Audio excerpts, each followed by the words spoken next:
Right, so in the last video we got started with auto scaling, and we configured auto scaling as well basis on a certain timestamp. In this video we're going to be talking about backups and restore, majorly how to configure backup on Azure for our Azure Web App Services. So let's get started. So whenever you have your application and connected to your backend services, could be your integration or could be your databases, the important part for an administrator is to make sure that there are backups being taken regularly, and because of any of the disaster or any unforeseen situation which kind of corrupts your data or your application is not highly available. So backups and restore feature in Azure App Services comes by default. You don't have to write any custom script, and lets you easily create backup of your apps manually, or you can schedule it automated fashion as well, that every night at 6 p.m. whatever standard time your backup should be triggered automatically, and snapshots are then retained up to an indefinite amount of time. You can restore the app as well to a snapshot of a previous state by overriding the existing app or restoring to another one. What gets backed up? So majority of the stuff, your app configuration, your file content, your code bases, and even if the database connected to your application as well. What are the database supported? SQL, Azure database, or MySQL, Postgres, and MySQL app as well. There's certain requirements before we get into the demo. I wanted to make sure that you're aware of that.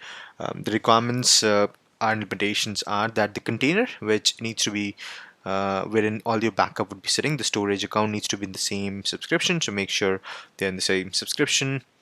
It only again supported by standard, premium, and isolated, so the free and the basic version are not supported when it comes to backup. It doesn't support the TLS encrypted data, and yeah, that's about it, I guess. You can take up to 10 GB of data.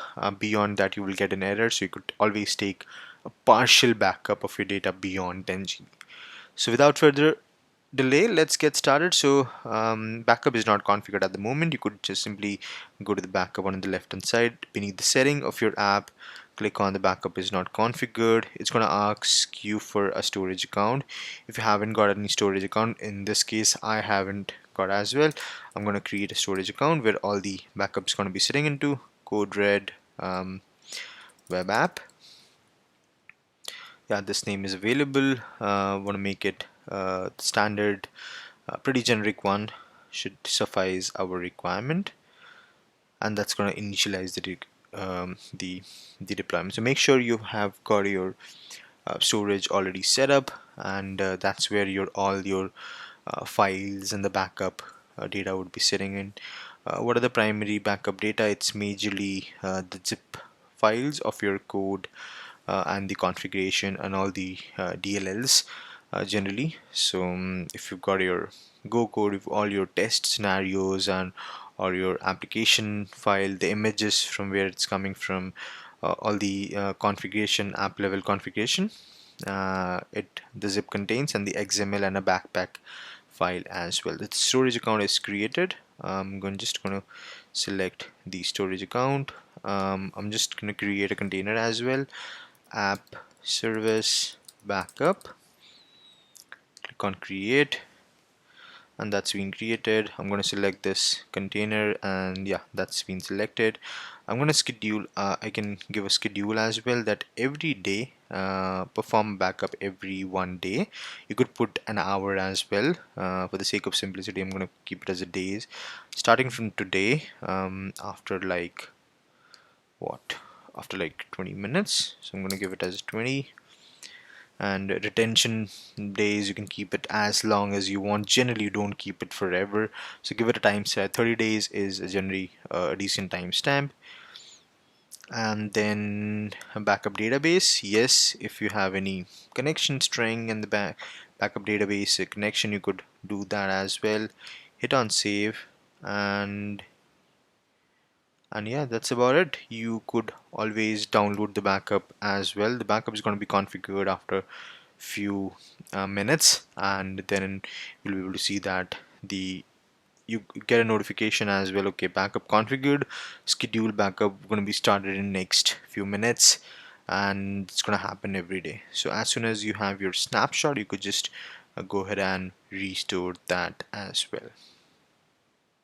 So while our backup is being triggered in the backend after a couple of minutes, what you could do is you could also, so there are scenarios wherein you don't want to backup everything.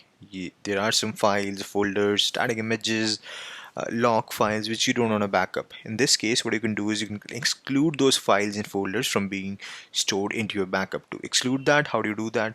You go to your URL, and then probably you could go to your KUDU console as well. Just to give you a recap, how do you access your KUDU console? Hit type in SCM, and then you simply type in slash debug console at the end of your URL, and in between your URL there's going to be SCM, and if you hit enter, it's going to take you to the KUDU console. And from here you could just SSH into your KUDU console, and this is where all your application and your application code is sitting. That's where all of my code is there. You would be able to see that, okay, this is my code, the Terraform files, the app file. If I just app cat it, it's going to give you the hello world which we've used. So yeah, that's where all of my code is sitting. If to exclude any files and folder from your backup, what you could do it, pretty simple. You could just create a backup.filter file. Now my file gonna be backup.filter, and you could just start writing whatever images or whatever content you don't want your backup to be triggered for. So let's suppose I don't want underneath my site, I don't want the requirement text.txt to be backed up. So what I can do is I can just type in, hit on save, and you would see that it would have a backup.filter. Now whenever my backup would be triggered, this particular file would be would not be backed up, and I can do it for other files and folders as well. Just above 421, and you would see that the backup is now in progress. It started at 420 December the 28th. Based on the amount of data you have in your app and your database, the more amount of time it's going to take to initiate or complete the backup. In our case, it's going to be pretty straightforward. It's a hello world program, so it's going to be within a few minutes the backup should be there. And you could just restore the backup right from there, or you could just periodically have a snapshot restored as well. So you want, by the way, this feature is in preview, still in preview, so not recommended to use in production. However, you could just get your hands on and see how it kind of works. So yeah, it's pretty simple. Now once you have got your backup over here, you could simply download the backup locally as well, and you could initiate a backup from here as well manually, and then you could just click on restore, and the restore is going to ask you which backup do you want to restore. You simply click on okay, this is the backup snapshot I want to restore, and that's about it. The backup generally contains the a zip file XML which contains the manifest of your zip, and the backpack file. If you go to the storage, if you go to the storage account, and if you go to the code red web app, and underneath it, if you go to the blob storage, containers, and inside it you would see that okay, this is what it has backed up: logs, XML, and a zip has got all your contents, and you could simply download it locally as well. That's about it. I hope this was informative, an important piece of information for all the folks who are kind of look forward for automating their backup and restore processes. I hope this was informative. I'll see you in a while. Thank you.